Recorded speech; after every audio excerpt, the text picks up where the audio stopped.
J'ai créé un outil d'IA révolutionnaire qui a transformé notre entreprise en faillite en un empire de 200 millions de dollars, mais le jour de mon mariage, mon père a donné la société à ma demi-sœur, qui avait abandonné l'université. Quand je l'ai confronté, il m'a jeté un billet de 20 dollars en riant, « Voilà ta valeur ». J'ai souri et suis parti en silence, mais le lendemain matin, lorsqu'ils sont arrivés au bureau, je n'aurais jamais imaginé que le jour de mon mariage, censé être le plus beau jour de ma vie, deviendrait celui où je perdrais tout ce pour quoi j'avais travaillé. Mais c'est ainsi que la vie fonctionne parfois. Ceux en qui vous avez le plus confiance sont souvent ceux qui vous trahissent de la manière la plus cruelle. Je m'appelle Helena Carter, et voici l'histoire de la façon dont j'ai bâti un empire, comment on me l'a volé, et comment je l'ai repris sans aucune pitié. Je n'ai jamais été l'enfant chéri, ce titre appartenait à ma demi-sœur, Madison. C'était elle que mon père, James Carter, adorait. Peu importait ce qu'elle faisait, qu'elle échoue, réussisse ou ne fasse absolument rien, elle restait sa préférée. Moi, j'étais celle qui travaillait dur, celle qui restait à Austin, au Texas, donnant tout ce que j'avais pour Carter Tech, l'entreprise familiale en difficulté. Tandis que Madison faisait la fête et abandonnait ses études, je passais des nuits blanches à coder, concevoir et réparer une entreprise en ruine. Carter Tech n'a pas toujours été une puissance de 200 millions de dollars, c'était une société moribonde, au bord de la faillite, lorsque je suis intervenu. Mon père l'avait fondée des années auparavant, mais elle était dépassée, sans avenir.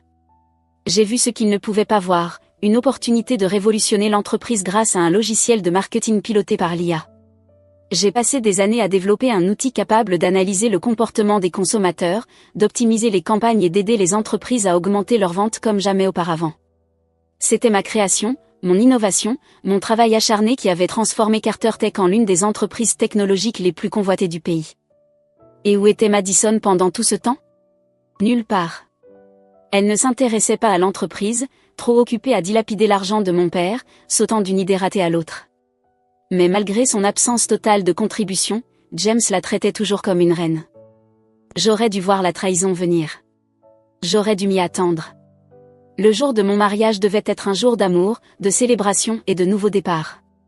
C'était censé être la seule journée où je ne penserais pas au travail, à Carter Tech, à la lutte pour la reconnaissance. J'aurais dû savoir que ce ne serait pas le cas. La salle de réception était remplie de familles, d'amis et d'associés d'affaires, des gens qui m'avaient vu construire Carter Tech à partir de rien. J'étais aux côtés de mon mari, savourant un rare moment de bonheur. Lorsque mon père s'est levé pour porter un toast, j'ai souri, espérant qu'il dirait enfin à quel point il était fier de moi.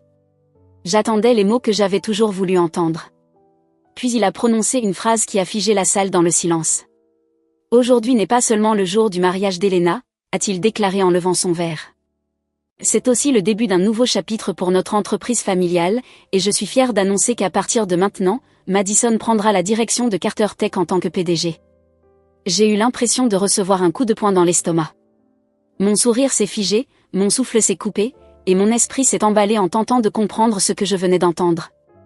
J'ai regardé mon père, attendant qu'il se corrige, qu'il admette que c'était une blague. Mais son regard m'a tout dit.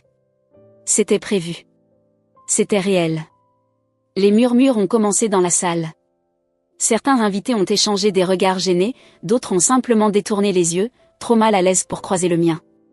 Et juste au moment où je pensais que mon père ne pouvait pas m'humilier davantage, il s'est approché, a sorti un billet de 20 dollars froissé de sa poche et me l'a tendu avec un sourire narquois. C'est tout ce que tu vaux. Le silence était absolu. Je pouvais sentir le poids de chaque regard posé sur moi. J'entendais Madison rire doucement à côté de lui, savourant son nouveau titre.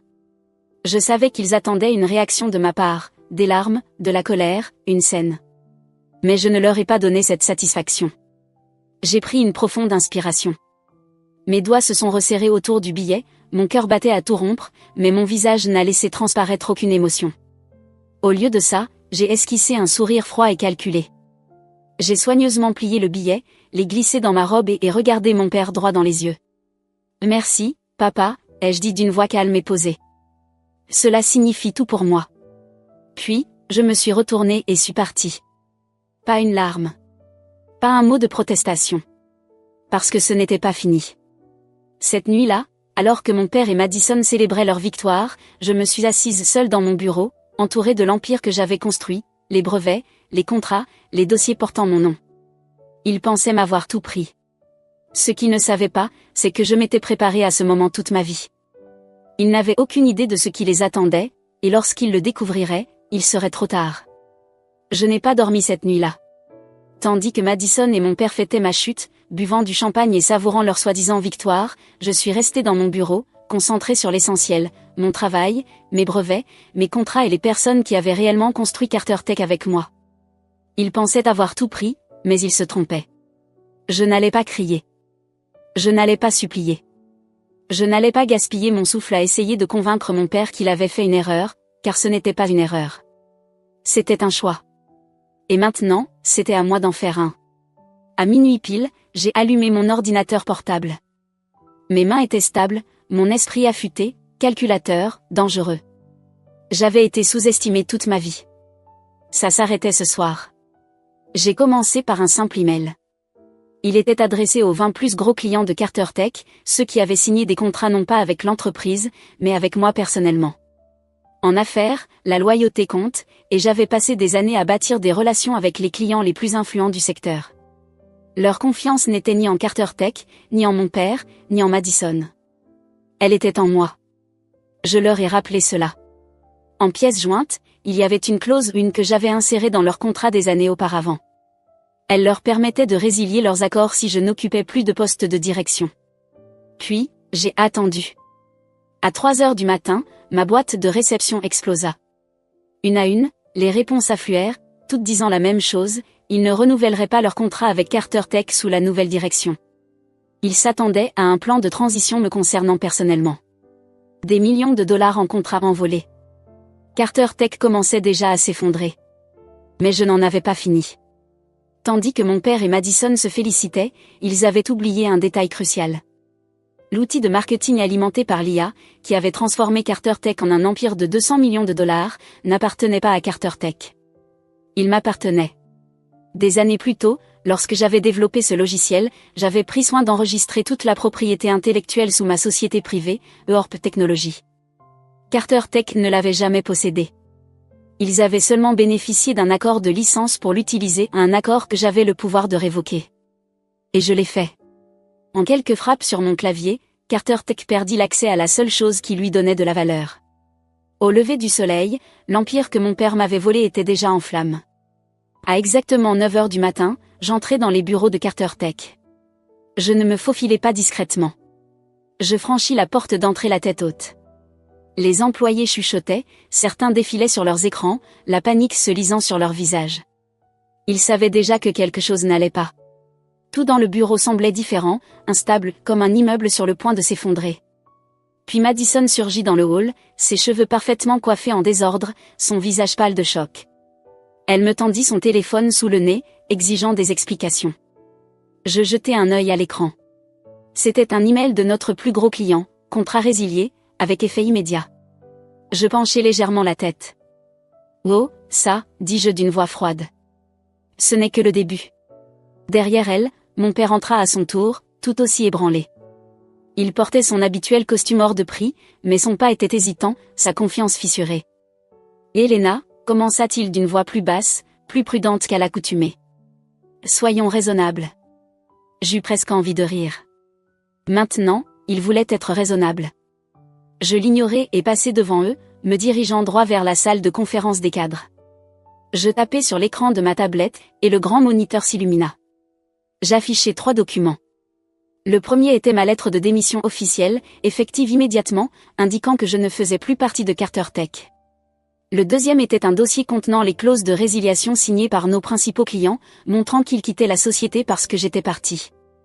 Le troisième était l'acte de propriété légale prouvant que le logiciel d'IA, la base même de l'entreprise, m'appartenait, et que leur licence venait d'expirer. Je me tournai vers eux. « Vous vouliez me mettre dehors », dis-je posément, observant la couleur quitter leur visage. « Félicitations, vous avez obtenu ce que vous vouliez. » Mon père regarda les documents, ses mains tremblantes. Sa voix était plus basse à présent, presque suppliante. « Nous pouvons arranger ça, Helena.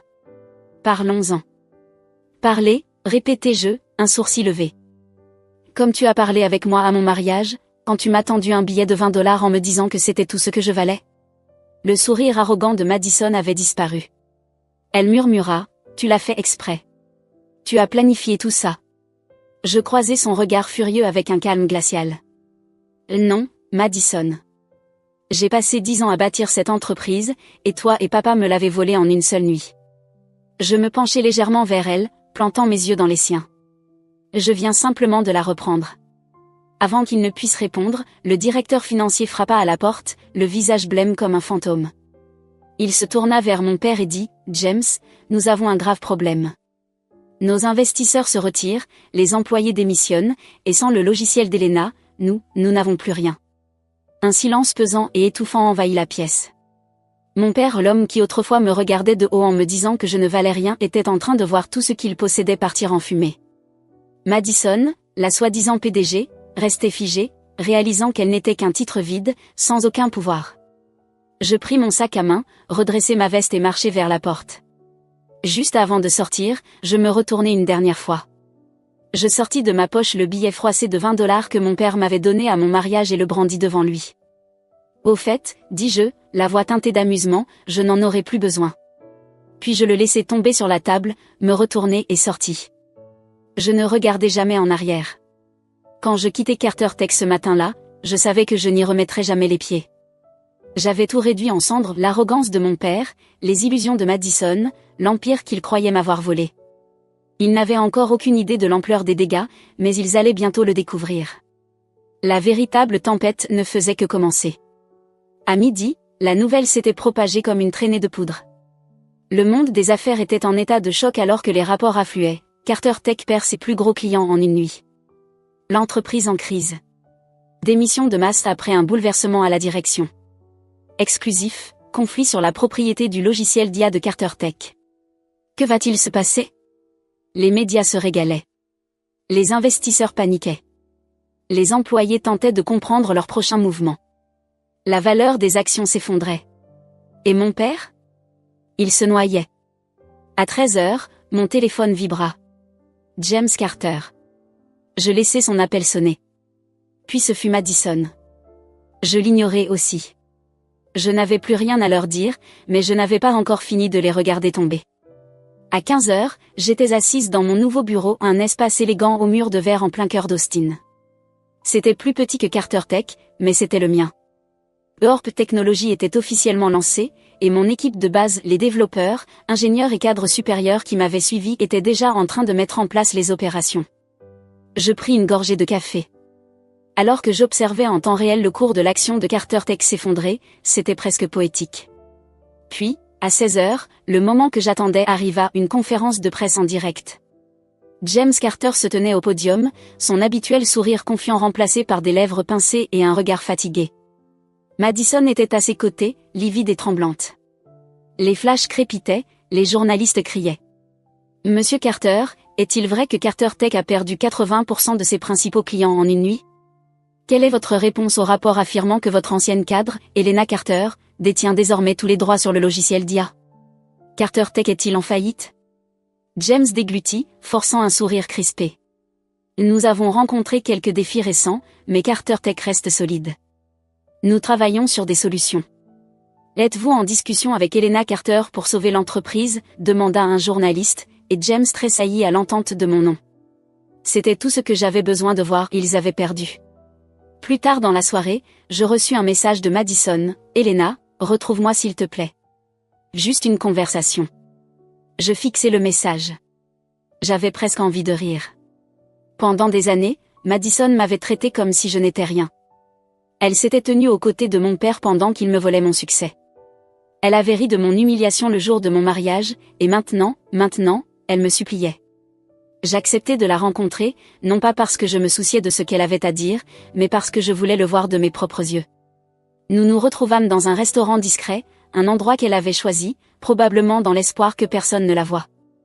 Lorsqu'elle entra, elle ne ressemblait plus à la femme confiante et arrogante qui m'avait pris le titre de PDG. Elle avait l'air abattue. Sa robe de créateur coûteuse avait été remplacée par quelque chose de simple. Son maquillage était plus léger, sa voix plus douce. Je la laissai s'asseoir en premier. Je pris mon temps avant de parler. « Alors, dis-je enfin en m'appuyant contre mon siège, qu'est-ce que tu veux ?» Elle hésita, remuant son verre comme si elle cherchait ses mots. « Je ne savais pas, finit-elle par dire. Je n'avais aucune idée pour les contrats, pour le logiciel, pour rien de tout ça. Je haussai un sourcil et elle releva les yeux vers moi. Dans son regard bleu, je vis quelque chose que je n'avais jamais vu auparavant, de la peur. Carter Tech est en train de s'effondrer, Elena, dit-elle d'une voix brisée. Papa, il perd tout. Les investisseurs se retirent. Nous n'avons pas le logiciel d'IA, et nous ne savons pas comment le remplacer. Nous sommes en train de couler. J'inclinai la tête, feignant la curiosité, et elle avala difficilement sa salive. Nous avons besoin que tu reviennes. Un silence. Puis je laissai échapper un léger rire. Le visage de Madison se tordit de désespoir. Je sais qu'il a fait une erreur. Je sais que ce que papa a fait était horrible, mais s'il te plaît, Elena, tu peux arranger ça. Tu peux nous sauver. Je tapotai mes doigts sur la table. Laisse-moi te poser une question, Madison, dis-je. Le jour de mon mariage, quand papa t'a donné tout ce que j'avais construit et qu'il m'a laissé avec un billet de $20, est-ce que tu t'es senti mal? Elle tressaillit. As-tu pensé, ne serait-ce qu'une seconde, que c'était peut-être mal? Elle baissa les yeux. Je n'y ai pas réfléchi, admit-elle. Je hochai la tête. C'est bien ce que je pensais. Je me penchai en avant, ma voix calme mais ferme. J'ai passé 10 ans à bâtir quelque chose à partir de rien. 10 ans à prouver ma valeur, seulement pour que toi et papa me l'arrachiez en une seule nuit. Vous ne vous en êtes jamais soucié à l'époque, alors pourquoi est-ce que je devrais m'en soucier maintenant? Des larmes emplirent ses yeux. S'il te plaît, Elena. Pour la première fois de ma vie, je vis Madison telle qu'elle était réellement, faible, perdue et sans personne pour la protéger. Et pour la première fois, je ne ressentis ni colère, ni satisfaction. Je ne ressentis rien. Je me levai, attrapai mon sac. Tu voulais être PDG, dis-je. Alors débrouille-toi. Sans un mot de plus, je partis. Les 2 semaines suivantes, Carter Tech s'effondra complètement. Les investisseurs se retirèrent un à un. Les employés démissionnèrent en masse. Le logiciel de remplacement échoua lamentablement, et les clients refusèrent de revenir. Puis vint le coup de grâce. Le conseil d'administration organisa un vote. James Carter fut destitué de son poste de président. Madison fut forcé de démissionner. Carter Tech déclara officiellement faillite peu après. Pendant ce temps, Ecorp Technologies prospéra. En moins de 3 mois, j'avais triplé la valorisation de mon entreprise, signé des contrats de plusieurs millions de dollars et pénétré de nouveaux marchés. Je n'avais pas seulement gagné, j'avais dominé. Et mon père, Madison, il n'était plus qu'une note de bas de page dans un monde des affaires qui n'avait plus de place pour eux. Un soir, après que tout se soit stabilisé, je reçus une lettre. Elle venait de mon père. Je ne l'ouvris pas. Je la plaçai dans le même tiroir que le billet froissé de $20 qu'il m'avait donné cette nuit-là. Je n'avais jamais eu besoin de son approbation. Je n'avais jamais eu besoin de son amour, et encore moins de ses excuses. J'avais prouvé ma valeur non pas à eux, mais à moi-même. Parce qu'en fin de compte, la réussite était la seule revanche dont j'avais besoin. Dans les mois qui suivirent, ma vie changea d'une manière que je n'aurais jamais imaginée. Carter Tech avait officiellement disparu, écrasé sous le poids de ses propres échecs. Mon père, James Carter, avait tout perdu, son entreprise, sa réputation, son influence. Madison était tombé dans l'oubli, son bref moment de pouvoir s'évanouissant aussi vite qu'il était venu. Et moi? J'étais exactement là où je devais être. Ecorp Technologies dépassait toutes mes attentes. Les mêmes clients qui avaient tourné le dos à Carter Tech s'étaient empressés de signer de nouveaux contrats avec moi, et à chaque accord, la valeur de mon entreprise grimpait. Ce que Carter Tech avait mis une décennie à accomplir, je l'avais bâti en quelques mois à peine. Les investisseurs faisaient la queue pour travailler avec moi, m'offrant des ressources et des partenariats que je n'avais jamais eus sous l'autorité de mon père. Les mêmes personnes qui ignoraient autrefois mes contributions me considéraient désormais comme une leader. Et pour la première fois de ma vie, je ne me battais plus pour la reconnaissance. J'avais déjà gagné. Un soir, assise dans mon bureau surplombant la skyline d'Austin, je repensais au passé, aux longues nuits passées à bâtir quelque chose, pour tout voir réduit à néant, aux années à chercher l'approbation d'un père qui ne voyait pas ma valeur, à la douleur de la trahison. Mais tout cela n'avait plus d'importance. La vérité, c'est que je ne portais plus le poids de leur rejet. Je n'avais plus besoin de validation. J'avais prouvé ma valeur pas à eux, mais à moi-même. Quelques jours plus tard, je reçus une invitation par courrier. Elle venait de l'ancienne école de commerce de Madison, qui me demandait d'être la conférencière principale de la cérémonie de remise des diplômes. Le thème, le pouvoir des leaders sous-estimés. Je ne pus m'empêcher de sourire devant l'ironie. La même institution qui avait autrefois encensé Madison comme une future leader voulait maintenant entendre mon histoire. J'acceptai sans hésiter. Le jour de l'événement, la salle était remplie de jeunes diplômés avides d'ambition et d'incertitude. Je leur racontais mon parcours, pas seulement mes réussites, mais aussi les échecs, les trahisons, les leçons apprises. Je leur parlais de la nuit où j'avais quitté Carter Tech avec seulement un billet de $20 et ma dignité, et comment ce moment avait tout déclenché. Je les vis écouter, suspendus à mes mots. Et à cet instant, je compris quelque chose, je ne faisais pas que raconter mon histoire. J'inspirais la prochaine génération de leaders sous-estimés. Après le discours, une jeune femme s'approcha de moi, nerveuse mais déterminée. « Mademoiselle Carter, dit-elle, quel a été le moment le plus difficile de votre parcours ?» Je réfléchis un instant avant de répondre. « Lâcher prise », répondis-je honnêtement. Pas sur l'entreprise, ni sur le succès, mais sur la colère, sur le besoin de prouver quelque chose à des gens qui n'avaient jamais mérité ma loyauté. Une fois que j'ai fait ça, tout s'est mis en place. Cette nuit-là, assise chez moi avec un verre de vin, je sortis une vieille boîte en bois du tiroir de mon bureau. À l'intérieur se trouvait le billet froissé de $20 que mon père m'avait donné le jour de mon mariage. Pendant des mois, je l'avais gardé comme un rappel d'où je venais, de la trahison qui avait alimenté mon succès. Mais je n'en avais plus besoin. Il avait accompli son rôle. Je pris le billet, le lissai soigneusement et le glissai dans un album photo, celui qui contenait les images de mon parcours, depuis la petite entreprise en difficulté que j'avais tenté de sauver jusqu'à l'empire florissant que j'avais bâti selon mes propres termes. Je ne regardais plus en arrière avec colère. Je me tournais vers l'avenir, un avenir qui m'appartenait entièrement. Et cette fois, je ne portais plus le poids des attentes de qui que ce soit. J'avais triomphé. J'avais gagné.